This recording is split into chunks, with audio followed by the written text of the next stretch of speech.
And before we do the scissor and comb technique, I'm going to show you picking it up, what I'm actually doing.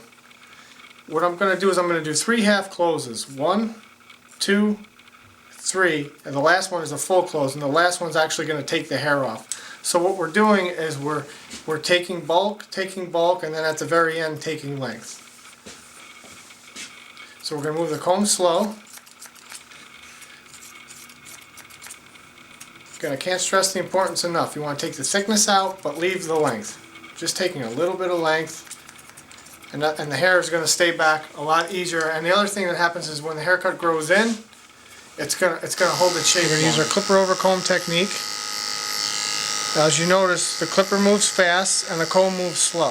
The slower you move the comb, the more accurate your haircut is going to be, and you won't have to keep going over the same section. So start a little lower towards the bottom. As you can see down here, this client shaves his neck on his own in between haircuts, so we want to blend that out a little bit, but we're going to leave that step to the end. So you want to taper it a little bit closer towards the bottom, and then we'll worry about that when we get to the semi-finished section. Okay, we're moving on to the opposite side, back to our clipper comb. We're doing the same thing, just a little clipper over comb, blending into where we left off with the 1.5 blade over comb. This side will be a little easier to blend out because there's not as much of a line.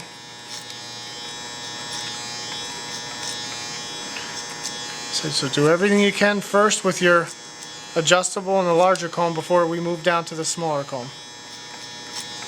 Then we pull the ear down, and I'm just going to shave in a little bit so we see a little bit of a line. We don't want to shave in. That's all the line you need to see. So the taper shows off. So then we work our way around the back.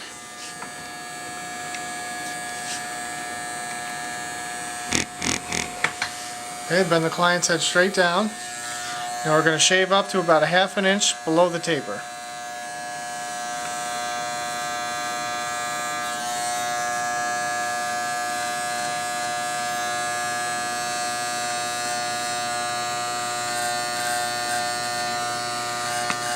Don't get close to the taper because then we're going to mess up that hairline. Okay, for the final step, we're just going to rub some firm gel through there.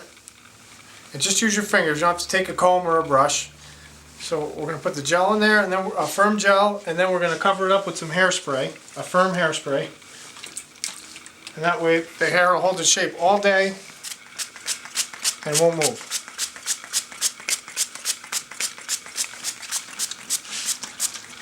Alright, and then you can see the texture in the hair when you go through with your fingers instead of the brush, and you can tell that the wave is completely out, and as the haircut grows in, it's going to hold its shape.